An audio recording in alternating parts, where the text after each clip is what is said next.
It's time for this week's episode of Brandon Sports Talk.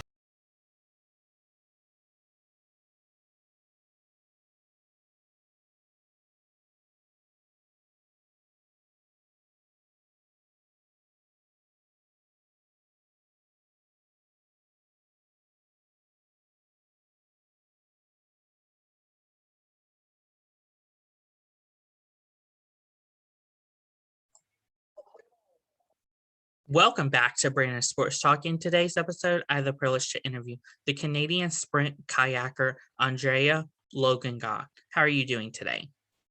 I'm doing great. Yourself? I'm doing good. Can you talk about how you knew that you wanted to be a professional sprint kayaker? Yeah, well, it really it took a while for me. I think I really realized in 2009 when I was 16 and I had chance to do international events.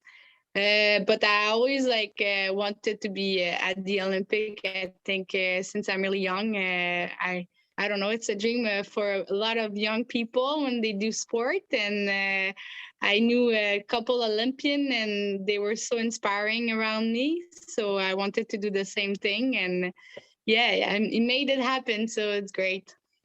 What was it like in 2009 to join the Junior World Championship team? Oh, it was really unexpected. I was so young. I was 16. Normally, people who go there, they are around 18 or close to be almost 18. So I just went there and raced at trials, and I made it. And after, it was all candy from the beginning to the end. I don't know. It was fun to just see other people from other country, and so intimidating too, but it was a great experience, and I think I was lucky to start it at when I was 16, so I could build my experience until now that I'm 18. 2000 now, when I'm 28. Sorry. Of course, in 2013 to 2015, what was it like to win 3 straight championships? Oh, it was great actually.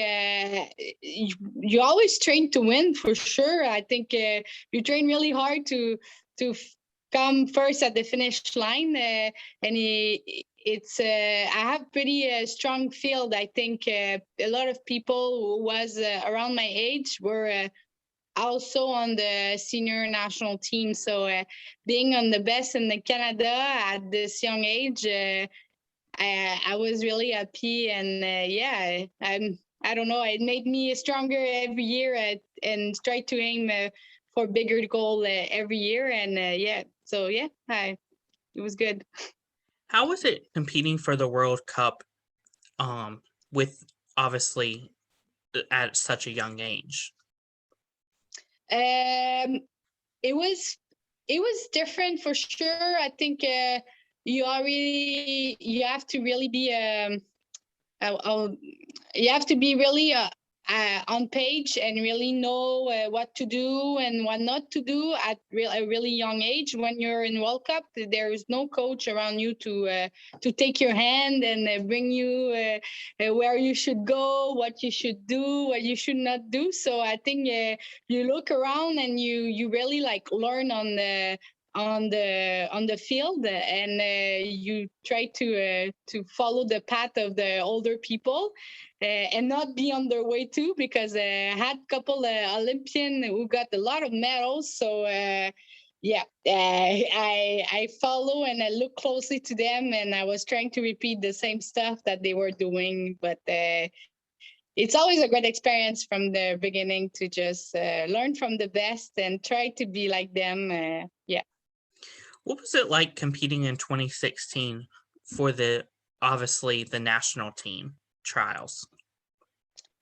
It was really stressful because that was Olympic trials. The 2012 one, so the one for the one before for the Olympics. I remember I tipped in the B final. I was winning the B final, and I tipped at the trials. So obviously, there's always a little voice inside of your head, and be like, oh, what if I tip again? Like I did that couple of years ago, and it's the same kind of event. It did not happen. I was really prepared. During the whole camp before, I was training really hard with my favorite partner, Emily Fournel, and we were training really hard. She was aiming for the 500, and I was aiming for the 200, and it went really well, and I was really happy about my performance. What is it like to obviously compete in the Canadian games versus obviously competing in the Olympics?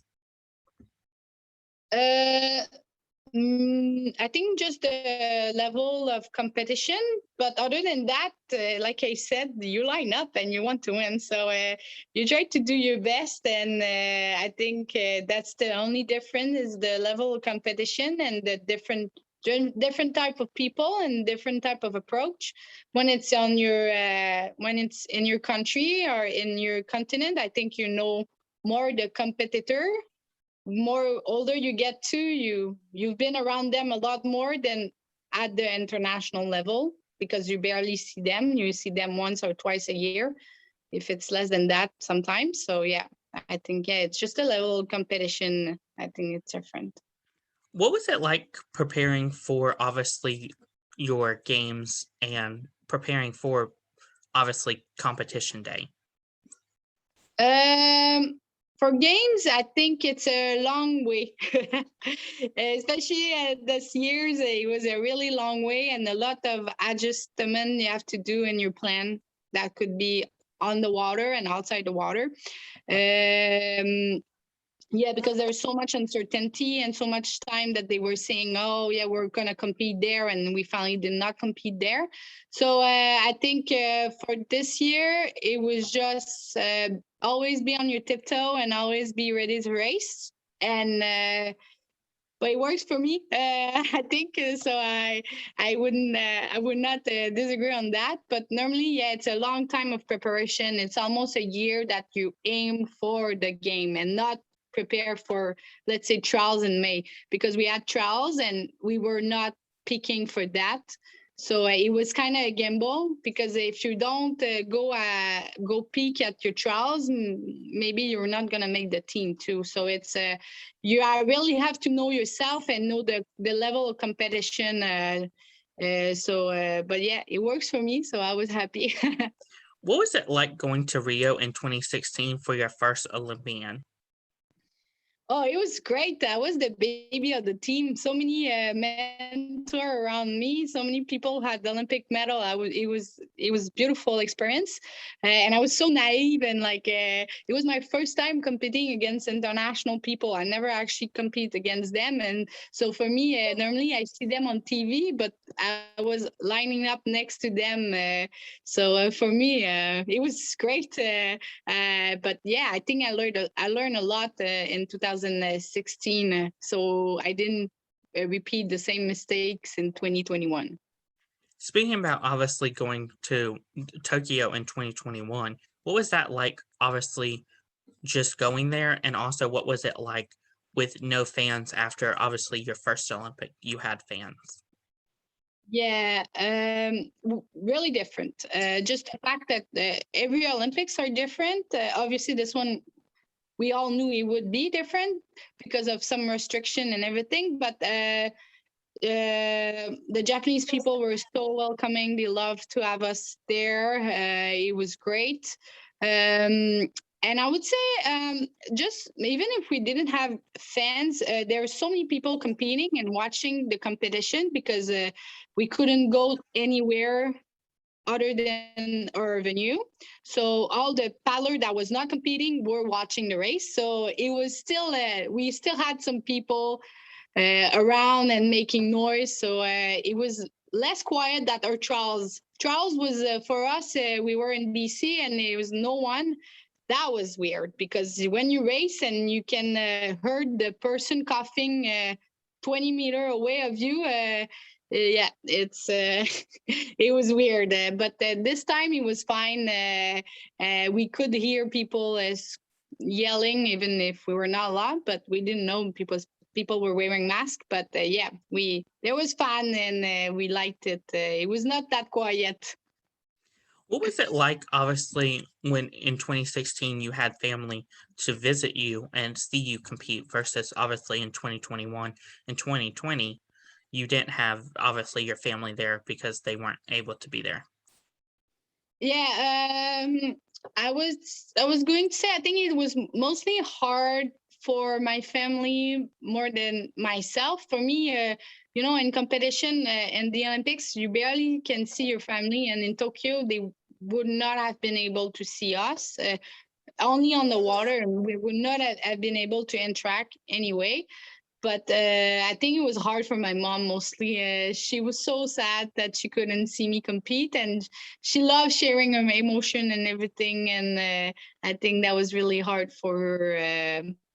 But yeah, it was unfortunate, but we all understand the situation, and I think it was better like that. How does it feel to have, of course, Olympian behind your name and now have two-time Olympian behind your name? That's a good question. I would say it doesn't really change anything for me because I don't qualify myself as an Olympian. I am more than that. But it's always great because that's just a big check mark on a big dream that I wanted since I'm really, really young. But other than that, I'm a student. I'm want to be a nurse. I'm a girlfriend. I'm a sister. I'm a daughter. I have a lot of titles. So Olympian is just one more on my on me. But obviously, it's always great to have it because it's a big dream and it was a great experience. But yeah, it doesn't change anything. I'm still Andreanne, the same one.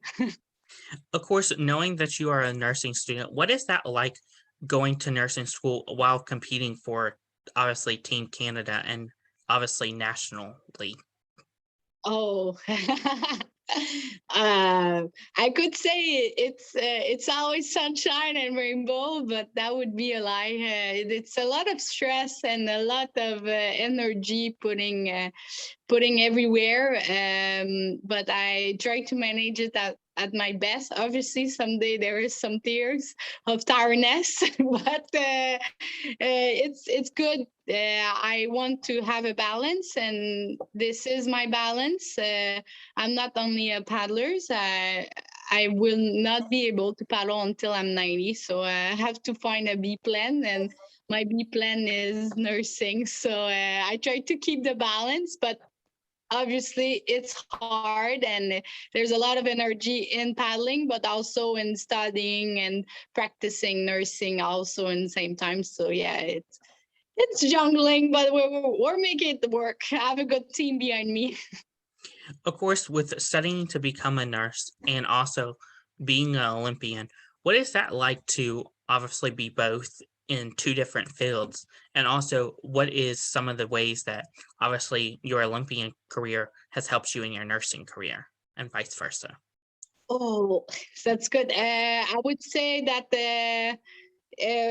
nursing is there for helping people, and I think that's what I wanted to be a nurse because when I paddle, I try to help a lot of people around me, teach them and nurture them a little bit too much sometimes. But yeah, I try to help everyone around me, and I think that was a good quality to be a nurse. And I'm a A type, obviously. I think a lot of sport people are A type. They want to perform and they want to be their best and everything. And I can see that in my field right now. I'm in the internship right now and at the hospital, and I want to be the best nurse, and I want to be so efficient and perfect. But I'm a student, so I have to remember that I'm a student and I'm still learning. So I'm allowed to be not always the best all the time. But yeah, it's a learning pattern on both sides. I think there's a lot of good quality that sport bring it to nursing, but I think I need to be less hard on myself because that was a big problem for me in sport, and I think I don't want to reflect it in my second career, which is nursing. Of course, what are some of your game day routines and rituals whenever you are competing in sprint kayaking? Routine. My daily routine, I think I just wake up in the morning, eat my breakfast, and train, do a lot of naps. I'm well known to be a professional napper. So I nap at least twice a day. I know I'm only 5 foot, but I feel like my battery is really small too. But so I nap and recharge really quick. But yeah, I think that's my daily routine is a lot of napping, eating, and training. Who are some people that you look up to in the sport? Oh, I would say it's like I train with her. It's Emily Fournel. For me, she was my idol, and she's still my idol. She trained so hard. She was the size of she was my size, and I don't know if you know the sport, but 5 foot in canoe kayak, it's not really common. We have tall people, really, really big people, and there's barely small people. And look at me, and I made it, and she made it too, and she made me realize and inspire me that I can be like her, and I made it like her. So I was really happy. Yeah. Who were some people that you look up to that were in the Olympics that you were like, oh my God, now I'm at the Olympics and I get to meet you and stuff? Oh, the grass. I meet Andrea the grass one by one because I was talking to my manager, and I told her how much I liked him, and she was like, "Fine, I will meet you. You will meet him." And yeah, I had a little time with him. It was great. I like how he is, and he's a sprinter, and I was a sprinter, and his name is Andre, and I was Andre. So it was meant to be meet, that's for sure. But yeah, I think Andre was the big one. But there were so many incredible athletes. I met so many people, especially in the track and field. They were so inspiring and so down to earth, and I was so glad to meet some beautiful people there. It was great. What were some of your favorite memories and moments in this previous Olympics? I think it's when I made the A final. I didn't know I made it. I thought I didn't make it, and I was really sad. And I went to the dock, and there was one of my coach and one of my teammates were on the dock, and they were so excited. And I was like, why are they yelling? Like, what's wrong? Like, I did well, but not good enough to make an A. And they were like, we made it. And I was like, what? We made it. And I was so excited. So yeah, that was, I think, the best moment is when you realize that you made it. And it was beautiful. Of course, during your career as a sprint kayaker, did you ever win any gold medals or silver medals? Yes, but not at the Olympic. But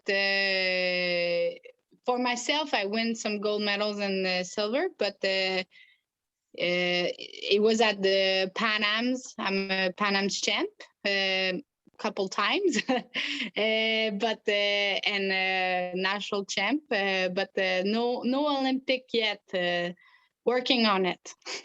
What was that moment like whenever you got awarded with the Pan Am's American Silver Championship medal? It was good. Like, I think we're a big family, and everyone is cheering for each other. And that was a great team at that time, Pan Am's. Yeah, I think you all go with the team you have. If you have big teammate that's there for you and cheering for you, it's always a great experience. And you feel them, they got your back. And if they do well, you got their back too. So yeah, I think that was a great experience over there in Lima, that's for sure. What advice would you give females looking to obviously get into sprint kayaking? Okay, can you repeat? Sorry. What advice would you give females looking to get into sprint kayaking? Oh, well, obviously, there's sun all the time. Well, most of the time. Today it's raining, but it's always great. It's an outside sport. I love it. You're like near water, and there's beautiful view.